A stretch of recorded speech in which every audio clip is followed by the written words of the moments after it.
From the pages of MikeHuckabee.com, an unimpeachable source of news, wit, wisdom, and hot takes, stuff you won't find anywhere else, let's take yet another look back at the week that was. Well, it sure did feel like that classic Bill Murray movie this week. No, not Ghostbusters, but Groundhog Day, as Democrats decided once again to impeach now former President Donald Trump.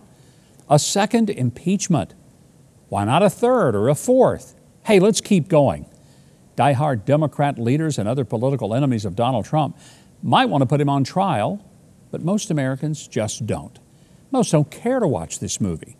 According to a new Rasmussen poll, just 15% of likely voters, repeat, likely voters, plan to watch the whole impeachment trial.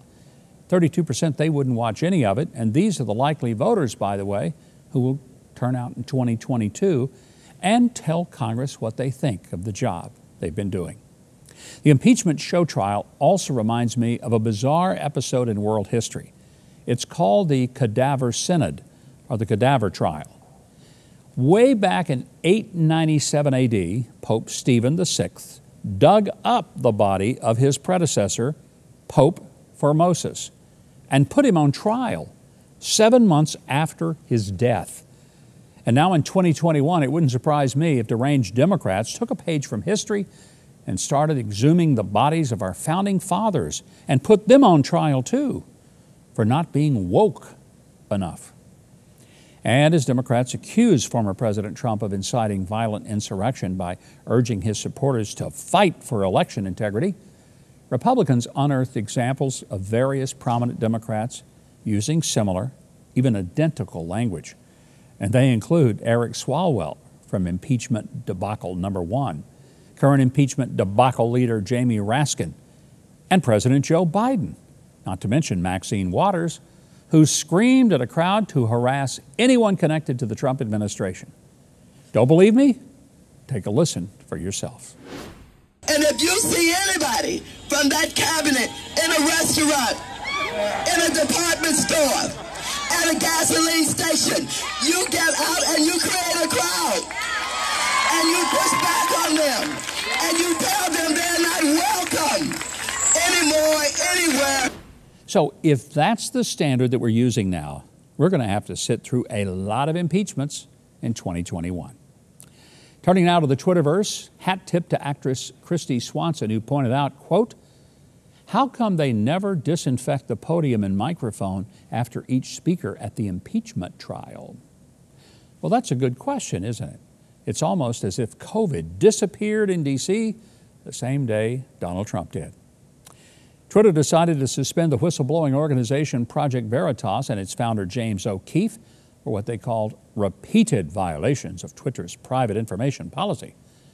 Project Veritas's latest report related to a Facebook executive's comments that the social media network freezes comments that the site's algorithm believes maybe, not for sure, but maybe hate speech. Of course, you couldn't have information like that getting out. You're not allowed to peek behind the curtain and see what the great and wonderful Oz, or Jack Dorsey, or Mark Zuckerberg are actually doing back there. No, you can't do that. Well, it's also time for some well-earned shame-on news. How about Tampa Mayor Jane Castor, who said at the press conference that maskless fans at the Super Bowl will be identified and that law enforcement will handle them. That's what she said. Now, even aside from the fact that this is something only a crazy drunk person on power would say, Mayor Jane Castor herself was caught at the Super Bowl not wearing a mask. Oops. Mayor Castor, how many years in prison should you get for this terrible offense? We want to know. And then how about Disney? This week, they fired Gina Carano, one of the stars of the Star Wars Mandalorian series. Ms. Carano made some social media posts that likened the experience of Jews during the Holocaust to the current U.S. political climate. She said, and I quote, "Because history is edited, most people today don't realize that to get to the point where Nazi soldiers could easily round up thousands of Jews, the government first made their own neighbors hate them simply for being Jews. How's that any different from hating someone for their political views?" End quote. That's what Ms. Carano posted. And it was apparently intolerable to Disney, who fired her nearly immediately. Comedian and columnist Tim Young tweeted in response, "It's a hyperbolic comparison of the modern America left to the Nazis by showing how far things can go when you otherize people. Doesn't deny the Holocaust, it warns of it." Disney apparently feels differently on that.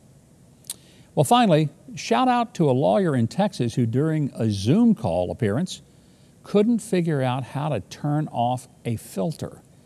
Or he may or may not be a cat. Mr. Ponton, I believe you have a filter turned on in the video settings. You might want to take we're trying to, can you hear me, Judge? I can hear you. I think it's a filter. It is, and I don't know how to remove it. I've got my assistant here. She's trying to, but